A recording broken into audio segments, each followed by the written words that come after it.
안녕하세요. 저는 서울과학기술대학교 데이터 사이언스학과 이예진입니다. 제가 오늘 리뷰할 논문은 Estimating Training Data Influence by Tracing Gradient Descent라는 제목의 논문으로 테스트 이그젬플을 프레딕션 하는 데 있어서 트레이닝 이그젬플이 미치는 영향력을 간단하게 추정하는 방법을 제안합니다. 발표는 이러한 순으로 이뤄질 예정입니다. 딥러닝 기반의 방법론은 현재 다양한 릴월드 프로블럼을 해결하는 데 사용되고 있는데요. 이러한 모델을 학습시키기 위한 일반적인 형태는 라벨링된 데이터를 통해 모델을 학습하는 슈퍼바이즈드 러닝 형태입니다. 이때 학습에 사용된 데이터의 품질은 모델의 성능에 상당한 영향을 미치게 됩니다. 따라서 트레이닝 데이터의 퀄리티에 대한 분석이 필요한데, 트레인 데이터에 대한 퀄리티는 테스트 데이터의 프레딕션에 미치는 영향력으로 정량화가 가능합니다. 예를 들어서 알파카와 또 어떤 다른 동물을 분류하는 태스크를 수행하는 모델이 있다고 가정하겠습니다. 그리고 이러한 트레이닝 이그샘플이 있고 이러한 테스트 이그샘플이 있다고 하겠습니다. 첫 번째로 사람이랑 알파카가 같이 찍힌 이 사진이 알파카가 아닌 오브젝트가 있음에도 불구하고 이 테스트 이미지가 알파카라고 분류되는데 좋은 영향을 미쳤다면 이 해당 트레이닝 이그샘플은 상대적으로 퀄리티가 좋은 이미지로 생각될 수 있습니다. 반면에 이 두 번째 이미지인 귀가 안 보이고 팔다리가 안 보이는 이 알파카 사진이 오히려 이 테스트 이미지를 알파카로 분류하는 데 안 좋은 영향을 미쳤다면 이 해당 트레이닝 이그샘플은 상대적으로 퀄리티가 좋지 않은 이미지로 분류가 가능합니다. 이렇게 트레인 데이터가 테스트 이그샘플에 미치는 영향력을 정량화할 수 있다면 트레이닝 데이터셋 내에 존재하는 노이지 데이터나 미스라벨드 데이터를 걸러낼 수 있게 됩니다. 그럼 이제 이 인플루언스를 어떻게 정량화하는 것이 하냐는 것이 관건이 되는데, 이를 위해 이전에 연구되었던 방법론을 보겠습니다. 첫 번째로 이 인플루언스 펑션은 2017년에 제안된 방법으로 특정 트레이닝 이그샘플의 영향력을 추정하기 위해서 해당 트레이닝 이그샘플을 드롭한 다음에 모델을 리트레이닝하는 방식입니다. 그리고 트레이닝 이그샘플을 빼기 전과 뺀 후의 로스 값의 변화를 비교해가지고 그 해당 트레이닝 이그샘플의 영향력을 정량화합니다. 다음 이 representer point 메소드는 representer 이론을 사용하여 특정 트레이닝 포인트 인플루언스를 추정하는 방식으로 모델의 파라미터는 마지막 레이어에서 나온 액티베이션 밸류의 선형결합으로 표현이 가능하다는 것을 가정으로 합니다. 그리고 이 선형결합식에서의 액티베이션의 웨이트를 가지고 이 트레이닝 이그샘플이 모델 전체의 파라미터에 미치는 영향력을 어, 추정하는 방법입니다. 이 이외에도 다양한 방법론이 있지만 대부분이 실제로는 적용하기에는 좀 무거운 방법론이라는 단점이 가집니다. 어, 그래서 이 논문에서는 테스트 이그샘플에 대한 로스를 특정 트레이닝 이그샘플이 얼마나 감소시키냐를 가지고 트레이닝 이그샘플의 인플루언스를 정의하는 아주 간단한 방법을 제안합니다. 좀 더 이 방법에 대해서 자세히 살펴보자면, 이미지 클래시피케이션 태스크에 대입을 해서 이러한 트레인 데이터를 포함하는 S라는 셋이 존재하고, 이 S라는 트레인 데이터 셋을 가지고 모델을 학습시킨다고 하겠습니다. 그리고 테스트 이그젬플을 Z''이라고 표현하겠습니다. 이때 테스트 이그젬플은 진짜 테스트 데이터를 의미하는 게 아니라 이러한 트레인 이그젬플들이 과연 예측에 어떠한 영향을 미칠까를 알고 싶을 때 그 예측의 대상이 되는 이미지를 의미합니다. 즉, 프레딕션이 익스플레인 되는 데이터를 의미한다고 보면 되는데, 오히려 밸리데이션 셋이랑 의미가 가깝다고 할 수 있습니다. 그리고 랜덤하게 뽑은 트레이닝 이그샘플 중 하나로 웨이트를 업데이트하는 스토캐스틱 그레디언트 디센트 방식으로 모델을 옵티미제이션 한다고 가정하겠습니다. 그럼 이런 식으로 로스가 업데이트가 되는데요. 이때 딱 어떠한 시점에서 우리가 인플루언스를 추정하고 싶은 첫 번째 트레인 이그샘플을 만나게 된 상황입니다.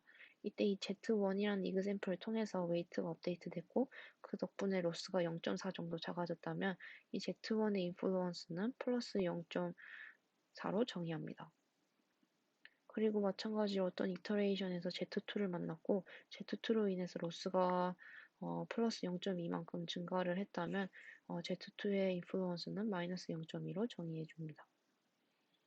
여기서 Z1을 한 번 더 만났고 이때 로스가 0.1만큼 떨어졌다면 Z1의 인플루언스는 0.4에 0.1을 더한 0.5가 됩니다.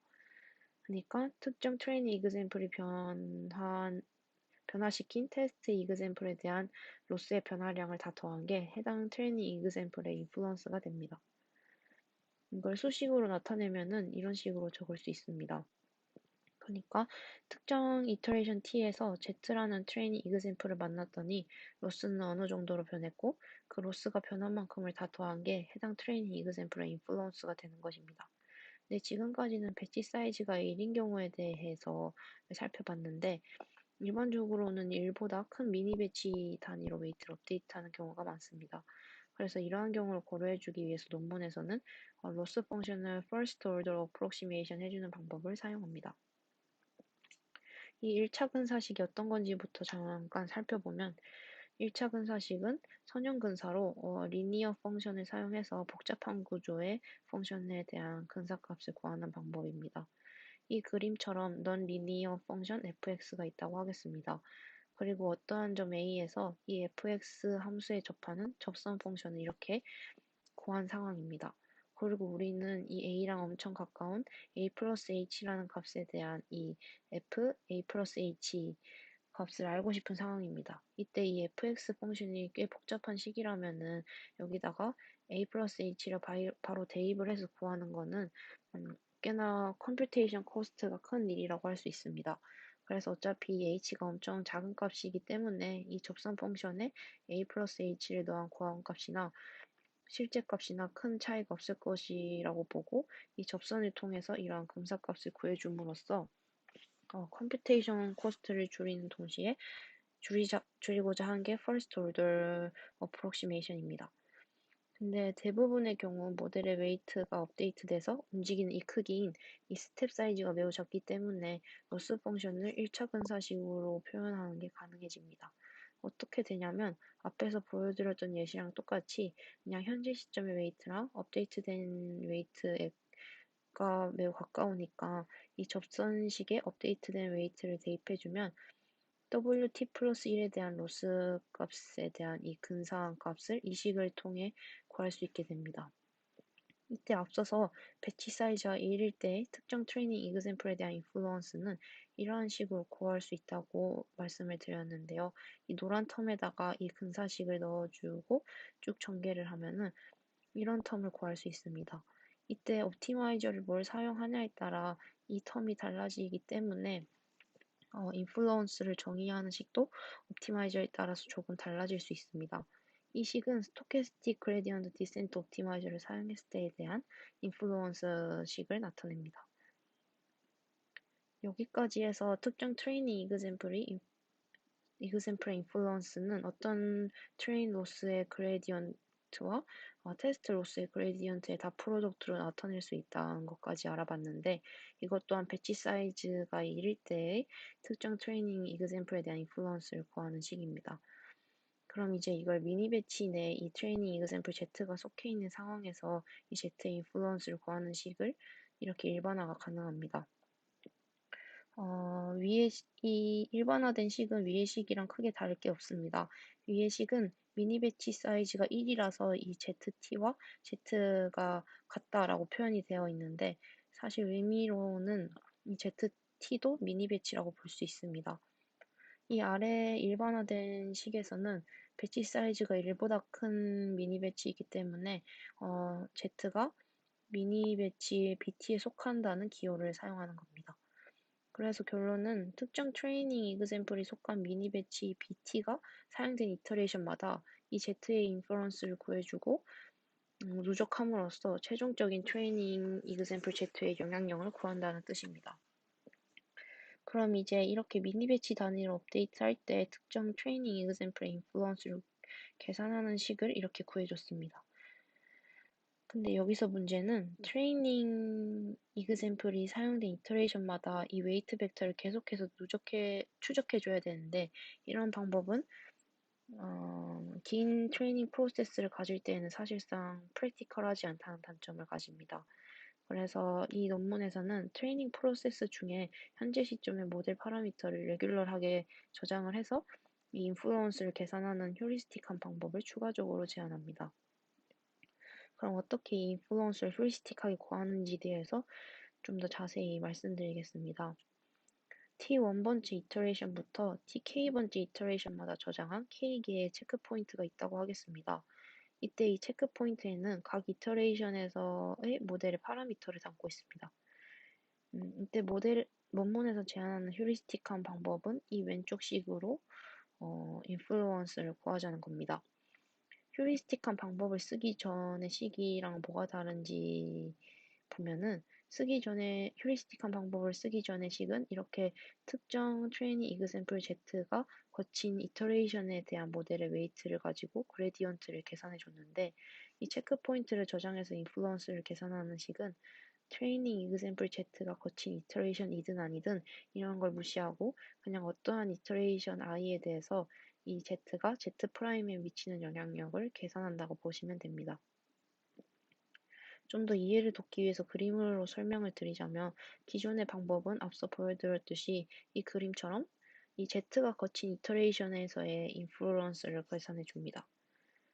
반면에 체크 포인트를 저장해서 인플루언스를 구하는 방법은 이렇게 이미 학습이 끝난 상황이지만 몇몇 이터레이션에서 저장한 체크 포인트를 가지고 Z의 인플루언스를 추정해주는 방법입니다.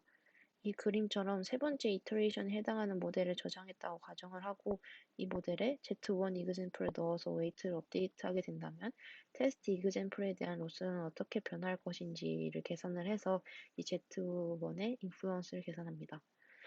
이때 실제로 모델을 업데이트하는 게 아니라 First Order Approximation을 위해서 그냥 그레디언트 값을 이용해 로스의 변화량을 근사하게 구할 수 있게 됩니다. 이걸 체크 포인트가 저장된 이터레이션마다 계산을 해서 다 썸메이션 한 것이 Z1의 최종 인플루언스가 됩니다. 그래서 최종적으로는 이 논문에서 제안하는 식은 이렇게 2개 적을 수 있습니다. 이 식을 통해서 계산된 인플루언스 값이 만약 0보다 작다면 특정 트레이닝 이그샘플은 테스트 로스를 키우는 이그샘플에 해당하기 때문에 오포넌트로 분류해줍니다. 반대로 인플루언스 값이 0보다 크다면 테스트 로스를 줄이는 데 도움을 주는 트레이닝 이그샘플이기 때문에 프로포넌트로 분류시켜줍니다. 다음은 이제 이 논문에서 제안하는 방법이 잘 작동하는지에 대해서 이밸류에이션 하는 단계입니다. 만약 인플루언스를 계산하는 식이 정말 트레이닝 이그샘플의 영향력을 잘 대변하는 값을 뱉어줄 수 있다면 그 인플루언스 값을 통해서 트레이닝 데이터의 퀄리티를 예측해 볼 수 있습니다. 따라서 논문에서는 계산된 인플루언스 값을 통해 미슬라벨드 데이터를 얼마나 잘 디텍션 할 수 있는지를 기준으로 방법론을 이밸류에이션 하고자 합니다. 이때 미슬라벨드 데이터 인지를 나타내는 스코어로는 셀프 인플루언스를 사용해 줬는데요. 이 셀프 인플루언스 값은 이런 식으로 계산이 됩니다. 그러니까 트레이닝 이그샘플 Z 자기 자신에 대한 로스에 Z 자기 자신이 미치는 인플루언스를 의미합니다.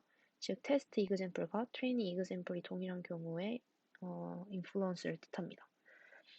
이 셀프 인플루언스 값은 미슬라벨드 데이터에 대해서 매우 큰 값이 나올 것으로 예상할 수 있습니다. 왜냐하면 미슬라벨드 데이터는 아웃라이어의 성질을 담고 있기 때문에 로스의 큰 변동을 가지고 올 것이고 이로 인해서 이 인플루언스의 값의 절대값은 매우 크게 나올 거고 또 아웃라이어 데이터에 대해서 로스를 줄여주는 역할을 하기 때문에 이 미슬라벨드 데이터의 셀프 인플루언스 값은 상대적으로 꽤 큰 양의 실수가 나올 것이라 얘기할 수 있습니다. 그래서 이 논문에서는 트레이닝 데이터의 10%에 해당하는 데이터의 라벨을 일부러 바꾼 다음에 이 미스라벨드 데이터를 얼마나 잘 디텍션 하는지를 시퍼10과 엠니스트 데이터셋에 대해서 실험했습니다. 먼저 시퍼10에 대한 실험 결과입니다. 레즈넷 56 모델을 사용을 했고 미스라벨드 데이터를 포함하는 트레이닝 데이터를 가지고 모델을 학습시켰습니다. 그리고 학습된 모델로부터 구한 셀프 인플루언스 값을 기준으로 미스라벨드 데이터를 디텍션한 결과입니다. 여기서 X축이 의미하는 바는 셀프 인플루언스 값을 기준으로 내림차순으로 트레인 데이터를 정렬했을 때 상위 몇 %에 해당하는 트레인 데이터를 훑어봐줬다라는 걸 뜻합니다. 그리고 Y축은 훑어본 트레인 데이터 중에서 미스라벨드 데이터를 어느 정도 디텍션 해줬다를 의미합니다. 그러니까 이 점이 의미하는 바는 상위 20%의 트레이닝 데이터를 봤더니 그 중에서 50% 정도의 미스라벨드 데이터가 거기에 포함되어 있었다라는 것을 뜻합니다. 기존에 제한된 방법인 인플루언스 펑션이나 리프레젠트 포인트 메소드를 사용해서 디텍션을 하면은 이러한 비슷한 결과가 나오는데요. 이와 대비를 해서 논문에서 제안하는 방법인 트랙 INCP에 해당하는 이 라인을 보면 상위 20%에 해당하는 트레인 데이터가 80% 이상의 미스라벨드 데이터를 포함하고 있다는 것을 알 수 있습니다. 이를 통해서 기존의 방법보다는 이 논문에서 제안하는 방법이 좀 더 트레인 데이터의 퀄리티를 잘 대변하고 있기 때문에 미스라벨드 데이터의 디텍션에도 유용하다는 결론을 내릴 수 있습니다. 그리고 이 왼쪽 그래프는 상위 몇 퍼센트의 트레이닝 데이터를 훑어보면서 디텍션된 이 미스라벨드 데이터의 라벨을 원래 라벨로 다시 바꾸고 모델을 학습시켰을 때에 대한 테스트 퍼포먼스를 담고 있습니다. 그리고 이 오른쪽 그래프를 다시 보면 트랙 INCP와 equal weighted 트랙 INCP의 결과가 비슷하다는 것을 알 수 있습니다. 이 equally weighted 트랙 INCP는 이 식에서 어디에서 뽑힌 체크 포인트인지에는 상관없이 이 러닝 레이트 값인 에타 값이 모두 동일하게 두는 경우를 의미합니다. 실제로는 체크 포인트마다 이 러닝 레이트 값이 다를 수 있는데 이를 무시해줘도 인플루언스를 에스티메이팅 하는 데는 큰 지장이 없다는 것을 보여주는 결과입니다. 다음은 엠니스트입니다. 엠니스트에서도 마찬가지로 기존의 방법론보다 논문에서 제안하는 방법이 미스라벨드 데이터를 잘 디텍션한다라는 결과를 보입니다. 그리고 오른쪽 그래프를 보면 트랙 IN이랑 트랙 INCP의 결과가 크게 차이가 나지 않는 걸 알 수 있습니다. 여기서 트랙 IN은 체크 포인트를 저장해서 인플루언스를 구하는 게 아니라 실제 학습 과정에서 해당 트레이닝 이그젬플의 웨이트를 모두 추적해줬을 때에 대한 결과를 의미합니다. 근데 사실 휴리스틱한 방법을 쓰나 정석인 방법을 쓰나 큰 성능의 차이가 없는 걸로 봐서는 휴리스틱한 방법도 잘 작동한다는 결론을 내릴 수 있습니다. 다음은 이미지넷으로 학습된 모델에 이 방식을 적용한 결과입니다. 이미지넷으로 학습된 이 레진넷 50 모델의 마지막 플랫 커넥트 레이어에 이 논문에서 제안하는 방법을 적용해서 어떤 트레이닝 이그젬플이 좋은 영향을 미치는지 안 좋은 영향을 미치는지 알아본 건데요. 첫 번째 컬럼은 테스트 이미지이고 두 번째 이 세 개의 이미지를 묶고 있는 이 두 번째 컬럼은 가장 인플루언스 값이 컸던 탑3 프로포넌트입니다. 그리고 마지막 이 이미지 세 개는 인플루언스 값이 가장 작은 세 개의 어포넌트를 의미합니다. 여기서 첫 번째 로의 테스트 이미지는 미스 클래시피케이션 된 이미지로 실제로는 라벨이 마이크로폰이지만 밴드 에이드로 잘못 분류된 사례입니다. 그래서 전체적으로 보면 프로포넌트는 테스트 이미지와 동일한 라벨을 가지는 데이터들이 대부분이었고 어포넌트는 클래스는 다른데 뭔가 테스트 이미지와 비슷하게 생긴 데이터들로 뽑혔습니다. 일단 미스 클래시피케이션 된 데이터인 이 첫 번째 로우부터 보면은 테스트 이미지의 마이크로폰의 타입과 이 프로포넌트의 타입이 조금 다른 걸 알 수 있는데 이 테스트 이미지의 마이크로폰 종류에 가까운 이 트레이닝 이미지를 좀 더 더해서 학습을 해준다면은 이 오분류를 막을 수 있을 것으로 예상됩니다. 그리고 나머지 잘 분류된 경우들을 보면 프로포넌트는 테스트 이미지와 라벨도 같고 비슷하게 생긴 트레인 데이터가 잘 뽑혔고 반대로 오퍼넌트는 비슷하게 생긴 데이터이긴 한데 라벨은 테스트 이미지의 라벨과 달라 헷갈리게 만들 만한 데이터가 잘 뽑혀진 걸 알 수 있습니다. 이렇게 인플루언스를 추정함으로써 이 테스트 데이터의 클래시피케이션 결과가 어떤 트레이닝 데이터로부터 불확실성을 얻었는지, 어떤 데이터로부터 컨피던스를 얻었는지에 대해서 예측해 볼 수 있습니다. 마지막으로 결론입니다. 이 논문은 테스트 포인트에 대한 트레이닝 데이터 포인트의 영향력을 에스티메이팅하는 방법을 제안하는 논문으로 굉장히 단순하면서도 쉽게 적용이 가능한 방법을 제시합니다. 그리고 어, 시간 관계상 테스트 클래시피케이션과 리그레션 테스트에 이 방법을 적용한 실험 결과를 생략했는데 이처럼 다양한 어플리케이션에 쉽게 적용이 가능한 방법이 되고 하지만 이 추가적으로 어떤 이터레이션에서 체크 포인트를 저장할지, 그리고 특정 레이어의 웨이트만을 가지고 인플루언스를 계산할지 등의 사람이 결정해줘야 하는 그런 사항들이 존재를 합니다. 그리고 결론적으로는 테스트 이그샘플에 영향을 미치는 이 트레인 이그샘플을 출력하더라도 이를 가지고 해석하는 것은 사람의 몫이기 때문에 출력 결과를 의미 있고 올바르게 해석할 필요가 있다는 결론으로 이 발표를 마치겠습니다. 감사합니다.